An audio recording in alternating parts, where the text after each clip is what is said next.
네, 여의도 사사건 건입니다. 오늘은 정치권 상황을 들여다보기 전에 앞서 그 주요 소식에서 전해드린 전공의들의 집단 행동, 이 현안에 대한 두 분의 입장을 듣고 시작하도록 하겠습니다.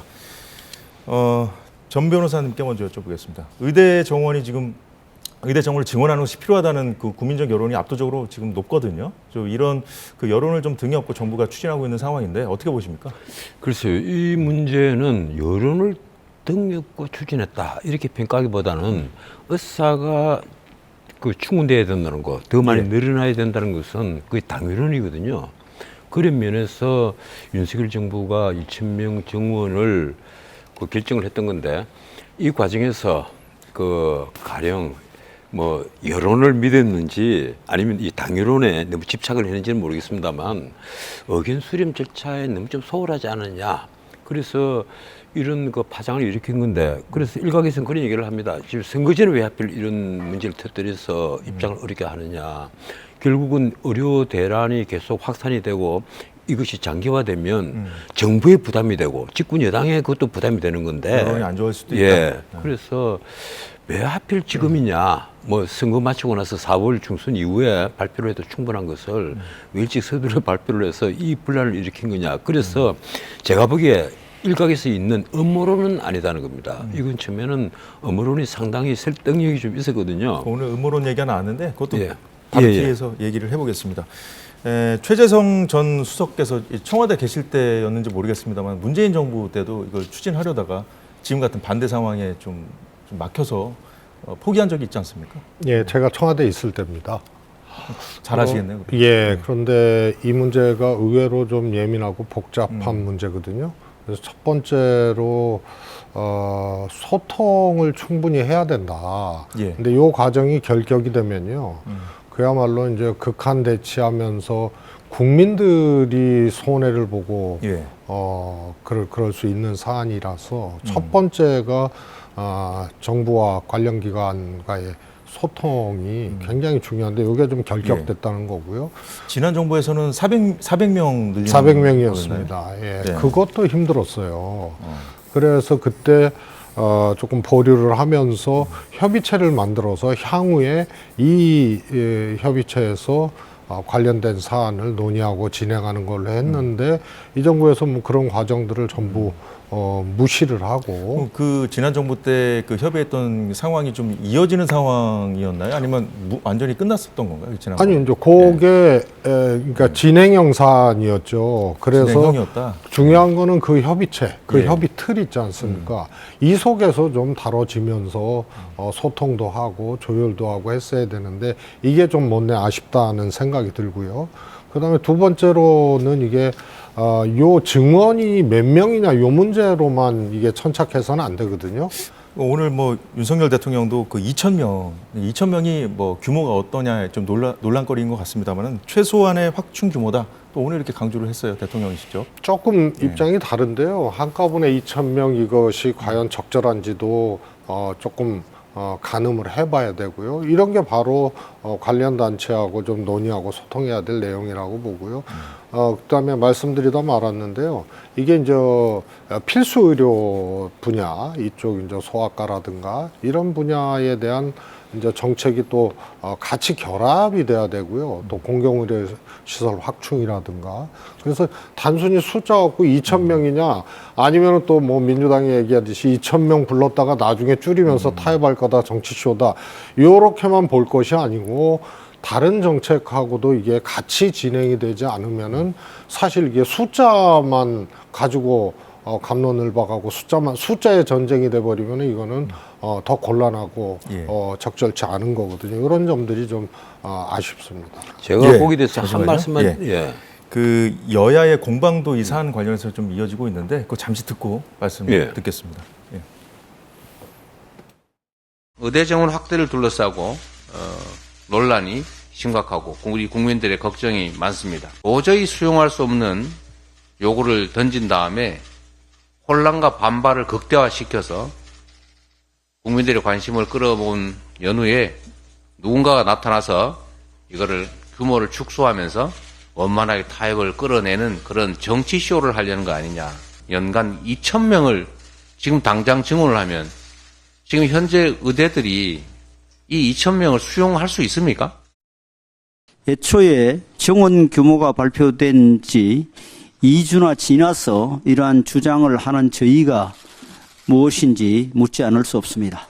하지만 이번 업무로는 의사와 정부를 갈라치게 하고 의대 정원 확대와 의료개혁을 방해한다는 점에서 국민의 생명과 건강을 위협하는 아주 해로운 업무론입니다. 민주당의 존재 목적이 국가와 국민의 안녕이 아니라 오로지 선거 승리에만 있다고 선언하는 것과 다르지 않음을 명심하시기 바랍니다. 예, 정부가 2,000명 증원 요구안을 던진 뒤에 이 시간이 지나서 좀 그 규모를 좀 축소해서 수용안을 던질 거란 그 시나리오, 이것이 뭐 정치 쇼다라는 그 이재명 대표의 발언이 나오면서 그 음모론 공방으로 이어지고 있는데, 예. 전 변호사님 아까 하시던 말씀 하시면서 좀 이에 대한 예, 지금 이 말씀해 2,000명이 과연 많으냐 적으냐, 이 음모론이 맞다면 2,000명으로 막 그 논박이 벌어지다가 나중에 반발이 심해지면 결국 누군가가 나와서, 이제 그게 사실은 한동훈이란 말이에요. 한동훈 비대위원장이 나와서 그걸 질충을 해서 본인이 영웅이 된다. 아마 이런 음모론을 민주당이 주장을 하는 것 같은데, 지금 가령 이렇습니다. 독일이나 일본의 경우, 가령 우리가 벤치마킹을 해야 될 독일이나 일본의 경우와 비교를 하면 우리 의료인 숫자는 턱없이 부족하다. 그리고 과거에 지금 대학의 수용 능력을 따지는데 서울대 의대 같으면 오히려 정원을 절반 정도 줄였단 말이에요. 그런데 오늘 윤 대통령이 그 국무회의에서 한 말은 그렇습니다. 2031년대에 졸업생이 나온다. 예. 그리고 이 친구들이 트레이닝을 받아서 그 전공의를 다 마치고 일선에 투입이 돼서 제대로 된 필수 의료 담당 체계를 다 갖추려면 2035년이 돼야 된다. 예. 앞으로 이것이 11년 뒤다. 그래서 우리가 지금 서둘러도 부족하지 않느냐. 이것은 그 우리가 어떤 의도를 가지고 예. 한 그런 일이 아니다. 이제 이런 얘기를 하는데, 문제는 그렇습니다. 저는 지난번부터 제가 물론 뭐 다른 방송에서 한 얘기입니다만은 피부과 성형외과 이런 쪽으로만 계속해서 인기 있는 과로만 의사들이 몰려간단 말이에요. 그래서 가령 소아과 이런 데 의사들이 절대적으로 부족한 곳에 수가를 좀 올려서 이렇게 인력 분산 정책을 좀 펴야 되지 않느냐. 그리고 서울과 지방 간에 가령 공공의료 체계가 그 차이가 난다면 지방과 서울 간에도 도농 간에도 예. 더 나아가서 도농 간에도 수가를 좀 차이가 나게 해서 의료를 평준화시키는 것, 가령 이렇습니다. 교육과 의료, 이런 국가가 제공하는 시스템은 서울에서 하나, 시골에서 하나, 그리고 서울에서도 강남에서 하나, 강북에서 하나 다 똑같은 효과를 누려야 되는데, 예. 우리가 교육은 서울과 지방이 다르고 서울에서는 강남과 강북이 다르단 말이에요. 의료 체계도 그래서는 안 된다는 겁니다. 그래서 그런 점을 함께 좀 같이 논의를 해서 정부가 정책을 만들었으면 이번과 같은 집단적인 반발은 조금 예. 그 약화시킬 수 있지 않겠느냐, 이런 생각을 합니다. 일단 뭐 내년이면 우리나라도 초고령 사회로 진입을 한다는데, 그에 따른 어떤 의사 부족 상황 이런 것들에 좀 미리 좀 대비하기 위한 그런 면이 좀 강해 보이는데요. 지금 이게 사실 지금 그 앞서 들은 그 여야 그 대표와 원내대표 발언인데, 좀 사실 그 서로 이제 그 선거에 이용하려는 거 아니냐, 이런 비판을 하고 있는 것 같거든요. 우선은 어떻게 봐야 돼요? 2,000명 증원이라는 거는 매우 지나쳐요. 무슨 얘기냐면 10년 후에 이게 증원이 된다 하더라도 이제 10년 걸린다는 거 아니에요? 이 배출되고 안착되고 하려면. 그럼 10년 후에 숫자 증원한다고 이게 해결될 문제가 아니거든요. 그래서 문재인 정부에서 왜 400명부터 시작을 했는지 그거를 좀 살펴보면, 우선은 지방의 의대를 신설치 아니하고 현재 있는 지방대에 이 400명을 배분해서 지방 의료에 복무하는 기간을, 의무 기간을 10년 정도를 두는 요게 이제 첫 출발입니다. 그러면서 이제 지방의 공공의료 확대라든가, 그 다음에 필수 의료 체계에 아까 얘기한 수가 문제, 그 다음에 급여와 비급여 문제를 또 오히려 이것을 섞어서 혼용해서 진료하면 안 된다 그래서 적용하면 안 된다 그래서 오히려 이거 제도적으로 이 조금 의사들을 조금 이렇게 억압하는 이런 또 안 좋은 장치들이 있거든요. 이런 등등의 일종의 이제 안착을 위한 것이 숫자 안착에만 있는 것이 아니고 연관된 다른 제도 안착도 필요한 거거든요.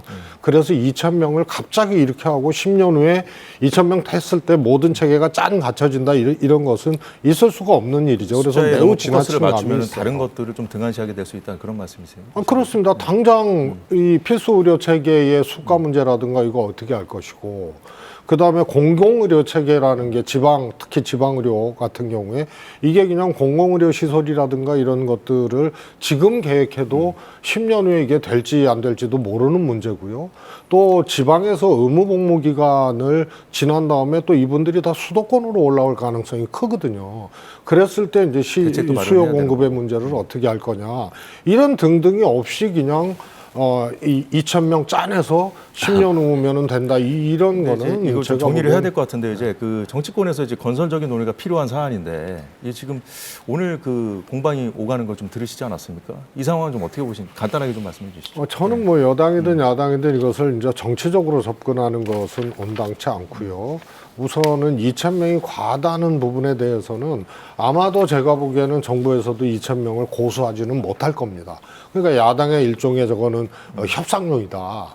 그리고 이거는 총선을 앞두고 이 정치적인 거다. 이렇게 이제 이재명 대표가 제기를 할 만한 하나의 그 꼬투리를 이제 제공을 한 거거든요. 근데 여야가 이것을 정치적인 문제로 보지 말고 정말 구조적이고 총체적으로 이 문제를 바라보면서 어차피 이거는 풀어야 될 문제이기 때문에 비정치적 관점에서 이것을 바라봐야 된다고. 예, 의료 이슈는 이 예. 정도로 정리를 하고 아니요. 제가 한 말씀 간단하게 한 드리겠습니다. 말씀 이건 드릴게요. 시청자들이 예. 꼭 아셔야 되는데 우리 의사들이 이 숫자가 부족한 것이 뭔가 하면요. 의사들이 엄청난 부담을 주고 있습니다. 지금 빅5 병원 되는데 예. 가령 빅5 병원에 위암 수술을 전담하고 있는 교수님들은 하루에 아침부터 저녁까지 수술을 합니다. 그리고 이틀은 회전을 합니다. 이런 식으로 1년 360일 뺑뺑이를 돌거든요. 근데 가령 영국 같으면 NHS 시스템, 내셔널 헬스 서비스 시스템 같은 경우는 의사들이 1년 동안 수술 계획을 딱 써내요. 그러면 하루에 딱 2번 수술합니다. 아침에 수술 한 번, 오후에 수술 한 번. 그리고 하루는 쉬어요. 이런 시스템이니까 영국에서는 위암 환자들이 수술 받으려고 하면 몇 달씩 기다려야 되니까 우리나라로 원정을 온단 말이에요. 그런데 이게 우리 의사들이 지금 태부족인데 의사들이 그렇게 고생을 하고 있는 거예요, 사실은. 근데 의사들도 알아요. 의사들이 정운이 많이 돼야 되는데 그럼 왜 이렇게 반발을 하느냐? 왜 그런 걸까요? 아까 말씀하신 대로 지금 이렇게 수가도 차이가 없고 하니까 다 시골에 없이 다 서울에 다 올라오잖아요. 예. 이러니까 서울의 경쟁만 치열해지고 시골의 공공의료 시스템은 다 무너지고 있다. 예. 그래서 이런 걸 준비를 하지 않고 무조건 의대 정원을 늘리자 이러니까 의사들이 지금 반발하고 있는 겁니다. 그래서 제 생각은 충분히 지금 설득을 하는 과정만 거치면 이 문제는 쉽게 해결되지 않냐 이렇게 예. 생각을 합니다. 예, 잘 들었습니다. 자, 오늘 정치권 상황 살펴볼 텐데요. 개혁신당부터 보겠습니다. 3지대 빅텐트가 제대로 펼쳐보기도 전에 철거됐습니다. 이낙연 대표가 오늘 이준석 대표의 개혁신당과 합당 무효를 선언했습니다. 이낙연, 이준석 대표 발언 듣고 얘기해 보겠습니다. 공동대표 한 사람에게 선거의 전권을 주는 안건이 최고위원회의 표결로 강행 처리됐습니다. 민주주의 정신은 훼손됐습니다. 그들은 특정인을 낙인 찍고 미리부터 배제하려 했습니다. 낙인과 혐오와 배제의 정치가 답습됐습니다. 더구나 그들은 통합을 깨거나 저를 지우기로 일찍부터 기획했던 것으로 보입니다.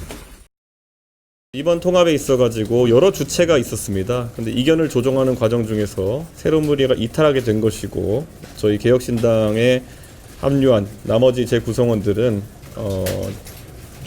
저희와 뜻을 같이 하는 것으로 확인해 드리겠습니다. 사실 그 김종인 위원장 기획설이 단순히 그냥 모순으로 부정되는 이유가 뭐냐면은 김종인 위원장에 대한 추천은 오히려 제가 아니라 이낙연 전 총리 측 측근 전직위원에게서 합당선언 다음 날 저에게 들어온 바가 있습니다.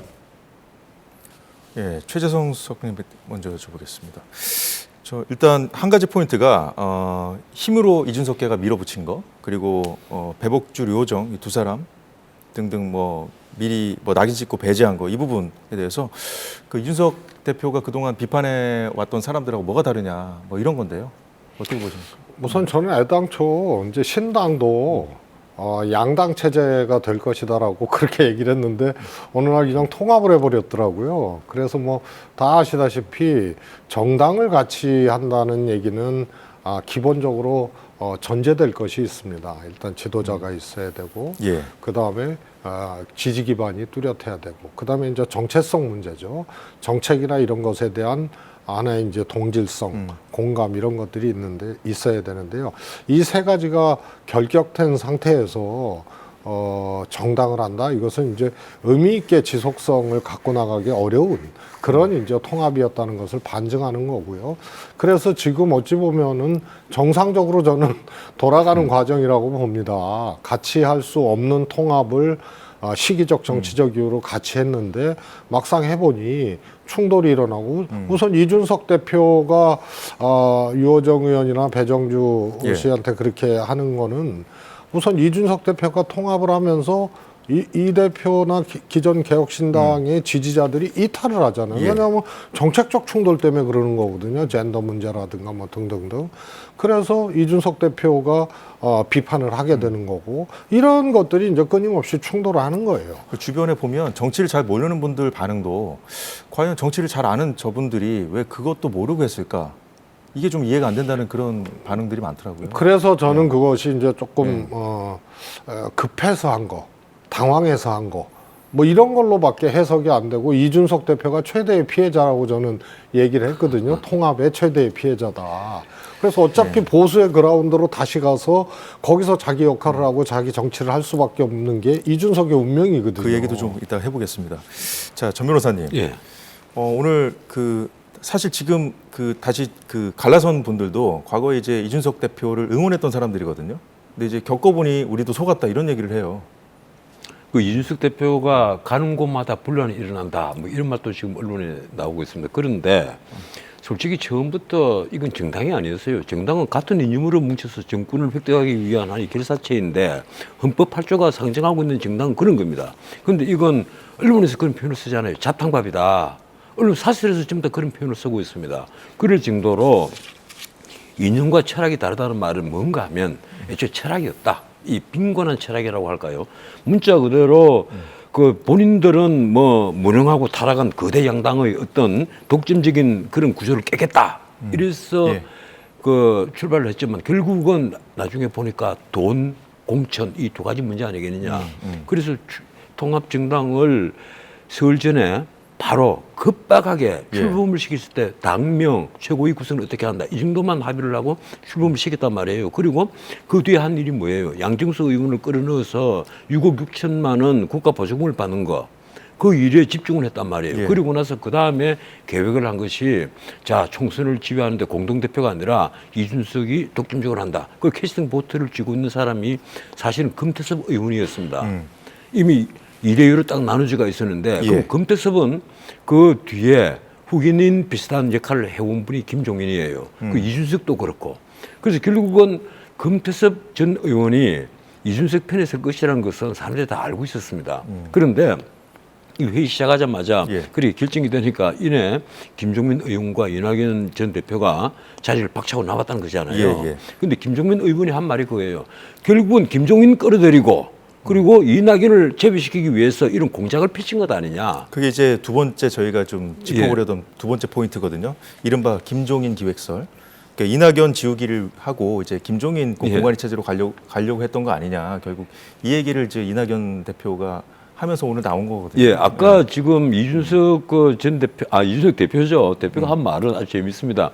이거 김종인 얘기는 내가 처음 한 게 아니다. 이 얘기를 하잖아요. 그런데 그게 아니라 제가 알기로는 이 정당이 출범을 할 때 이미 공관위원장 얘기를 기자들이 물으니까 그리고 김정은 위원장을 지목을 해서 물었어요. 이러니까 오케이 그런 얘기를 했단 말이에요. 이준석 대표가. 그리고 또 아니냐 다를까 김종인 위원장은 그런 얘기를 합니다. 나는 하라 해도 안 해.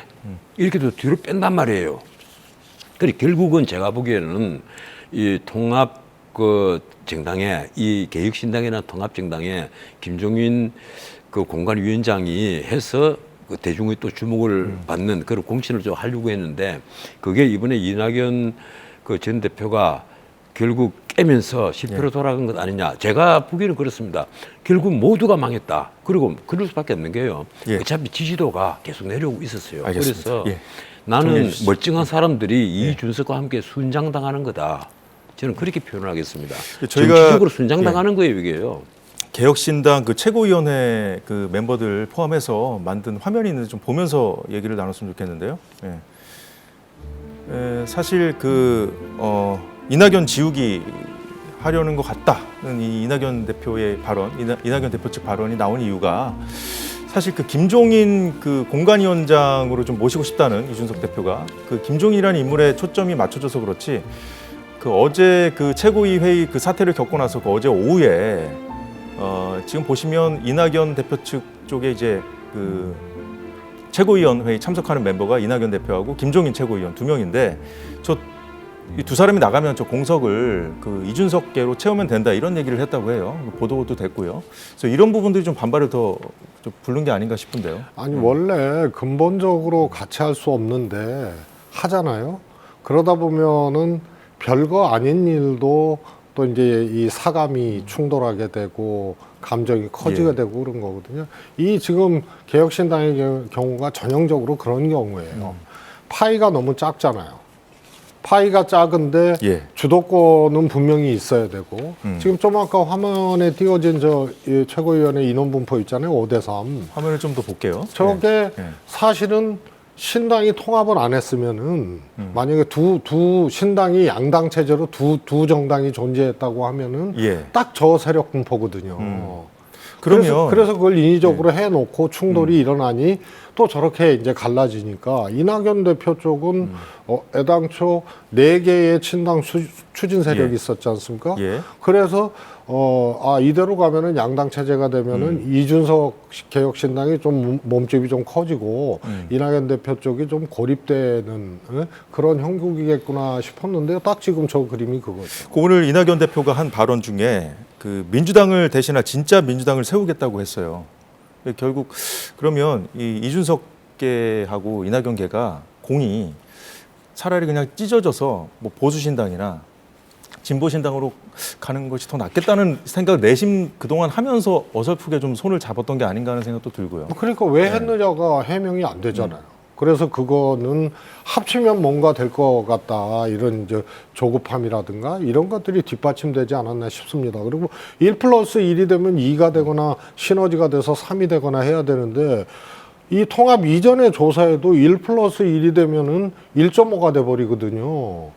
그런데 왜 했는지가 저는 정치적으로는 뭐 계산적으로도 그렇고 이해가 안 가요. 그래서 저 요즘에 이제 요 며칠 사이에 하는데 아유 빨리 헤어져서 제 갈 길 가는 게 그나마 나을 수 있다 이렇게 그나마 나을 수 얘기를 있다고 했죠. 하셨는데 그 거대 양당 입장에서 봤을 때 이 빅텐트대로 가는 게 나을지 빅텐트가 지금같이 이렇게 되는 것이 유리하다고 생각할지 이것도 좀 보고 있지 않을까요? 양당은? 글쎄 많은 그 정치 전문가들은 언론이 보는 거와는 달리 의외로 이 제3지대라고 불리는 세력들 그걸 언론에서 뭐라고까지 봤는가 하면 8년 만에 3자 구도를 이뤘다 이렇게 봤단 말이에요. 그리고 국민의힘 민주당 또 다른 세력 제3지대 여기가 아마 그 3자 구도가 돼서 경쟁을 할 것이다 이렇게 봤는데 많은 정치 전문가들은 그게 아니다. 우리나라는 양당화에 양당제에 너무 익숙해져 있고 예. 그리고 제3세력이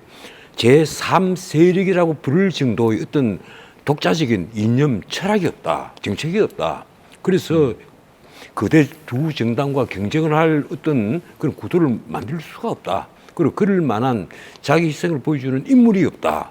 그런 얘기들을 많이 해왔습니다. 그리고 실제 이번에 보면 이낙연 대표가 그 바로 직전까지는 민주당에서 그래도 자기 주자 예. 중에 한 분으로 꼽혔잖아요.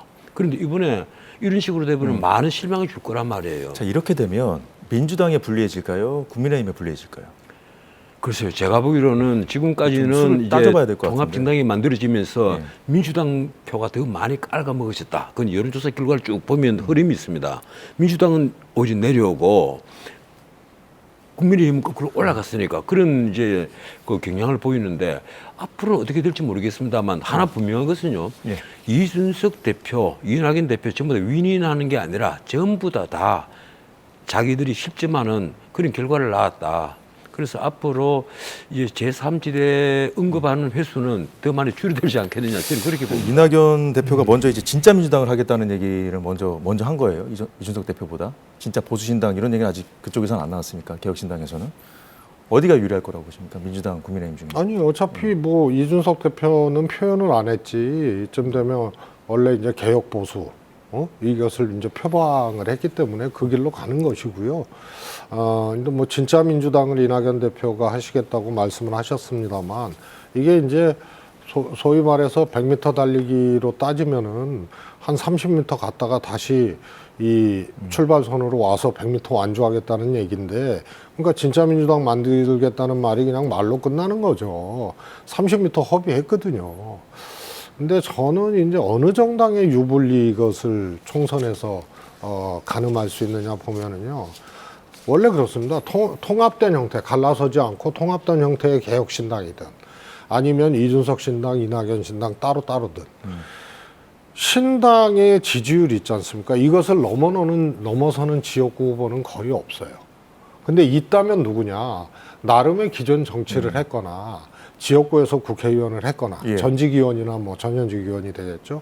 이런 분들은 신당의 지지율보다 개인 득표력이 높아요. 그럼 그분들이 그런 좀 점에서- 불공정하게 배제됐다고 생각하면 나갈 수 있겠네요. 아니 신당으로 갈수 지금 있겠네요. 예를 들어서 뭐 조홍천 의원이라든가 또 뭐 이원욱 의원이라든가, 그래서 지금은 당선보다는 잠식 효과가 어디가 더 클 거냐. 그래서 어느 정당이 손해를 볼 거냐, 양당 중에. 예. 그렇게 놓고 본다면요. 이낙연 대표 쪽 의원들이나 전직 의원들이 조금 과거에 출마도 했고 의원도 했고 이런 분들이 많고요. 이준석 대표 쪽은 지금 조홍천 의원, 이원욱 의원 말고는 사실은 젊거나 이제 신예들이 지역구에 출마할 거기 때문에 예. 국민의힘 잠식 효과는 상대적으로 이낙연 신당 후보에 비해서는 적다. 그러면 결국은 개인의 득표력에 의해서 이게 잠식 효과 크기가 정해지는데 이낙연 대표 쪽이 조금 더 민주당의 후보의 득표를 잠식하는 예. 그 크기가 좀 크지 않을까 싶습니다. 네, 잘 들었습니다. 지금부터는 민주당 보겠습니다. 민주당은 어제부터 현역 의원 하위 평가자들에게 개별 통보가 가면서 크게 술렁이고 있습니다. 어제 국회 부의장인 사선의 김영주 의원이 탈당을 선언했습니다. 김 의원은 현역 의원 평가에서 자신이 하위 20% 들었다는 소식에 모멸감을 느낀다. 하위 20% 이거는 뭐 컷오프를 의미하는 것은 아닙니다. 뭐 경선에 나갈 수도 있고 한데 여기에 본인이 이제 포함됐다는 것 자체에 이제 모멸감을 느낀다면서 민주당이 이재명 사당으로 전락했다 이렇게 비판까지 했습니다. 그러면서 이제 정량평가, 정성평가 점수를 공개하라고 요구했는데 최성님께 먼저 여쭤보죠 이것도. 도대체 정성평가가 뭐길래 이러는 건지. 가령 이제 민주당에서 이제 두 가지 일이 있었거든요. 첫 번째가 총선과 관련된 거는 아니지만 예. 당대표를 뽑는 전당대회에서 권리당원과 대의원이 비율이 권리당원 숫자에 비해서 너무 대의원이 과대 대표됐다 해서 이걸 조정에 들어가요. 그래서 권리당원 비중이 높아졌거든요.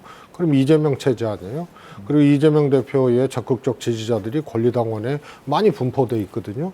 그러니까 이게 총선 후에 당권 8월달 전당대회도 이재명 대표 쪽에 누군가가 이걸 하기 위한 사전 작업이다 이렇게 이제 오해를 했어요. 예. 그다음에 또 하나가 의원 현역 의원 민주당 평가제도 예. 있지 않습니까? 그 문재인 대표 때 이제 만들었던 거고요. 제가 사무총장 때죠. 그런데 이 평가제도에 대해서 손을 보기 시작해요. 그래서 어떻게 바꿨습니까? 정량 정성 평가는 그때도 있었고 지금도 예. 있는데 정성 평가의 비중을 높인 거예요. 비중이 높아졌다. 그래서 그게 옳다 하더라도 나중에 그것이 관리되고 예. 승복하고 이러는데 이 소위 말해서 그 평가를 앞두고 룰을 바꾸는 거는 그거는 좀 위험하다. 저도 그런 이제 지적을 그러면 그 했는데요. 정성평가 항목에 뭐가 들어갔는지는 이제 정량 알려지지 평가라는 않은 거는 이제 예를 들어서 입법 발의한 횟수라든가 통과된 횟수, 예. 뭐 출석 횟수 뭐 요런 거고요. 정성평가는 이제 지역구 적합도, 여론조사, 그다음에 지역구 활동을 잘 했는지 예. 뭐 이런 등등이 이제 정성평가가 그렇군요. 되겠죠. 근데 이 지역구 활동 평가나 이런 것들도 사실은 이제 거기에 이제 당원들이 또 이제 역할을 할 수 있고 예. 여론조사 있지 않습니까? 네. 이런 것을 이제 여론조사 방식으로 해서 현역 의원 적합도라든가 교체율이라든가 이런 것도 지역구에 이제 권리당원이나 이런 분들이 강하게 이제 영향력을 작동할 수 있기 때문에 이재명 대표 체제에서 정상평가를 강화하면 반명 비명이 손해 볼 수밖에 없다 이런 예. 것이 흘러나오게 되는 거죠. 그래서 이 제도를 정성평가 비중을 높인 게 아마 저런 이제 이 반발이나 이런 것에 이제 명분으로 예. 또 작동을 하게 되는 거죠. 자, 그런데 오늘 민주당에서는 하위평가 대상자가 한 명 더 드러났습니다. 박용진 의원이 현역평가에서 하위 10%에 포함됐음을 통보받았다고 밝혔는데 영상 보고 이어가겠습니다. 힘을 가진 누구 한 사람에게만 충성하고 그를 지키겠다는 정치는 정작 국민에게 충성하고 국민의 삶을 지키며 세상을 변화시키는 일에는 반드시 실패하게 됩니다. 저는 그런 정치하지 않겠습니다. 정당 민주주의 위기와 사당화의 위기에 빠진 민주당을 살리기 위해 구당 운동을 하는 심정으로 국민에게 사랑받는 민주당을 다시 복원하겠다는 정풍 운동의 각오로 오늘의 이 과하지옥을 견디겠습니다. 반드시 살아남겠습니다. 예, 전원책 변호사님, 예. 그 앞서 봤던 김영주 의원 같은 경우에 예. 하위 20%예요. 예. 경선을 할 만하다고요, 20%는. 그래도 20% 감산당합니다. 예, 감산 당하는데 근데 박용진 의원은 하위 10%예요. 30%가 감산됩니다. 예, 사실상 컷오프인데 박 의원은 그런데 이제 탈당하지 않고 경선 치르겠다는 거거든요. 일단은 두 분 다 불명예고 이제 그런데 아까 뉴스를 보니까 뭐 문재인 대통령부터 여러 친문 세력들이 다 말리고 있는 모양이에요. 탈당하는 것을. 그런데 지금 민주당이 왜 이런 사태까지 왔느냐를 살펴봐야 됩니다. 예. 민주당이 왜 이렇게 자멸의 길로 빠지고 있느냐. 지금 들리는 말로는 계속 사당화, 뭐 권력의 사유화, 비선, 밀실, 그리고 사천 이런 말들만 계속 나온단 말이에요. 이것이 시스템 공신이라고 얘기를 하는데도 들리는 말은 사천이다, 밀실에서 결정했다, 뭐 온갖 얘기가 나오는 거예요. 그 말은 뭔가 하면 지금 공천을 하는 잣대 그리고 의혹의 중심에 뭐가 있는가 하면 이재명 대표의 사법 리스크, 또 하나는 친명이냐 아니면 친문이냐 아니면 친문 근데 비명이냐 이것으로 공천의 잣대가 흔들린다. 공천의 잣대가 딱 가운데 서 있는 것이 아니라 친명은 이쪽으로 가고 그리고 친문은 이쪽으로 공천의 잣대가 가버린단 말이에요. 이러니까 당장 김명주 의원도 반발을 하고 뭐 박용진 의원 같으면 화가 나겠죠. 특히 김명주 의원 같으면 그럽니다. 내가 해마다 항상 최우수 의원으로 뽑히고 했는데 언론이 그렇게 날 뽑아주는데 내가 어떻게 하위 20%냐. 그리고 박용진 의원은 내가 대선 후보로 이재명과 경쟁을 하고 그리고 당권을 두고 이재명과 경쟁했기 때문에 나를 이렇게 하는 것이 아니냐. 누구나 그런 의혹을 다 갖고 있단 말이에요. 그래서 내가 보기로는 이런 결과가 계속 쌓여가면 좀 그렇습니다. 전부 다 승복을 하지 못한단 말이에요. 반면 국민의힘은 가령 이번에도 험지 출마하라고 했는데 과거와는 달리 김태호도 서병수도 조혜진도 다 승복을 하고 오늘 박진희가 세덤으로 전 장관도 가는 걸 승복을 수락했죠. 했잖아요. 그리고 가령 컷오프된 김승태도 다 승복을 한단 말이에요. 그런데 지금 민주당은 모두 다 불만인 거예요. 가령 노웅래에게 뭐 전화를 하고 뭐 누구에게 전화를 하고 이러니까 이수진 뭐 기동민 이런 사람이 전화하니까 당신에게 리스크는 리스크가 아니고 우리에게 이런 리스크는 리스크냐. 이런 반발이 지금 쏟아지고 있는 거예요. 문제는 그렇습니다. 이재명 대표의 사법 리스크가 결국은 큰 근원이 화근이 되고 있다. 그래서 이 문제에 대해서 근본적인 어떤 새로운 반성이 없으면 나는 이번에 민주당이 계속해서 추락하고 있는 것을 막을 길이 없다. 이렇게 봅니다. 예, 의견 잘 들었습니다. 김영주 의원이 또 제기한 게 지역구에서 이 당이 돌린 여론조사 문구가 공정하지 못하다는 겁니다. 민주당 내에서는 지역구 현역 의원이 배제된 정체불명의 여론조사들을 두고도 파열음이 커지고 있습니다. 해당 조사들이 친문 등 비명계가 현역으로 있는 지역구에서 현역 의원은 빼고 주로 친명 원외 인사들을 포함했기 때문인데요. 지금 화면에 보시다시피 최수영님. 보면 이 대표적인 어떤 86 정치인들, 상징적인 인물들 아니겠습니까? 근데 대신 여기에 이제 들어갈 것으로 지금 그러니까 비명계에서 이제 문제를 제기하는 분들은 이제 친명 원외 인사들이거든요. 네. 이 상황 어떻게 보죠? 민주당이 지금 노란불이 아니고 완전히 빨간불이 켜졌어요. 정말 비상해요. 그리고 여기서 수습과 반전을 하지 못하면 주저앉는 거거든요. 매우 우려스러운 상황인데 바로 그겁니다. 실제로 반명이라고 불려지는 의원들이 지역구도 관리 못하고 또 현역 의원으로서 제대로 활동도 못하고 객관적으로 그런 분이 있을 수도 있어요. 그런데 그 지역에 친명을 거론하고 친명을 넣으려고 한다. 이게 반명 죽이고 친명 꼽으려고 한다는 프레임에 딱 맞아 들어가게 되면은 문제 있는 현역 의원이 반명이라는 이유로 문제가 있어도 그 프레임 속에서 저항하게 되는 거고 문제 제기하는 거거든요. 예. 그래서 명분이 굉장히 중요하고 명분을 강하게 만들기 위해서는 매우 디테일해야 돼요. 그런데 칼질을 하고 그 자리에 친명을 꼽는다 이러면은 딱 맞아 떨어지는 거기 때문에 오해를 넘어서서 이거 친명 꼽기 맞구나 이렇게 가는 거예요. 그럼 그걸 바라보는 국민들이 민주당에게 상대적 신뢰를 철회하게 되는 거죠. 그래서 최근에 민주당이 하강 곡선을 뚜렷하게 긋고 있는 원인으로 작용을 하는 거예요. 근데 이제 친명계 공천을 하기 위한 것은 아니라는 게 이제 당의 입장인데 지금 그 여론조사에 그 현역 의원들 대신 들어간 인물들이 김용 전 부원장을 변호했던 분도 들어가 계시고 대장동 의혹 변호인도 들어가 있고 막 그렇거든요. 그래서 이제 출마는 자유인데요. 전체 모아보면은 정말 새까맣죠. 심지어는 자기가 원래 지역위원장으로 있던 지역도 반명하는 의원 쪽으로 가서 갑자기 김우용 그런 경우잖아요. 은평구에. 그다음에 경남에서 했던 양문석 그런 경우고 이재명 대표 특보 출신들도 A 지역을 선택했다가 갑자기 반명 있는 B 지역으로 틀거나 이런 걸 숫자로 따지면 많거든요. 이런 것을 정무적으로 정리를 해줘야 되는 거예요. 그래야 이 친명 꼽기, 반명 죽이고 친명 꼽기 한다는 것에 명분을 갖고 아니다라고 얘기할 수가 있는데 말은 그렇게 하고 실질적으로 진행되는 거는 딱 맞아 떨어지니까 여기서 파열음이 나고 이 하위 20%도 사실은 저항하고 아예 4년 전에는 내가 하위 20%라고 밝힌 의원이 한 명도 없어요. 보안도 센 적이 없고 지금은 이런 과정이 다 연관돼 있기 때문에 하위 20% 의원 스스로가 이것에 대해서 밝히고 저항하고 하는 거 아닙니까? 이게 이런 거다고 연관이 있어요. 또 하나 말씀드리고 싶은 거는 이재명 대표 리스크 얘기했잖아요. 리스크 있죠. 그러나 우리는 부당하다고 하는 거죠. 이재명 대표에 대한 탄압이라고 하는 거죠. 그런데 대표를 포함해서 사무총장, 공천의 핵심적인 역할을 하고 있는 이 대표 포함한 친명 핵심들 있잖아요.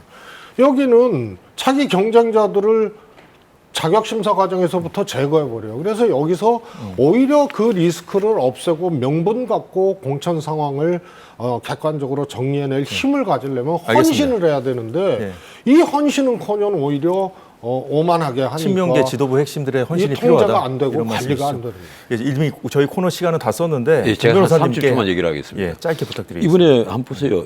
명색이 정치학자 출신인데 임육배 공관위원장이 윤석열 정권 출범에 책임 있는 사람 책임 묻겠다는 식으로 얘기했잖아요. 그럼 그게 누구겠습니까? 결국은 문재인 정권에서 장관을 하고 청와대에 있었던 분들 이른바 친문 비명계란 말이에요. 그래서 내가 보기에는 이번 공천은 근본적으로 나는 사친이라는 의혹이 너무 많다. 그래서 이 문제가 해결되지 않으면 아까 우리 최 의원 말씀하신 대로 민주당은 계속해서 추락할 수가 있다. 이 말씀을 드리겠습니다. 잘 들었습니다. 눈물 이 정도로 날 마무리하겠습니다. 지경입니다. 정말 큰일 났어요.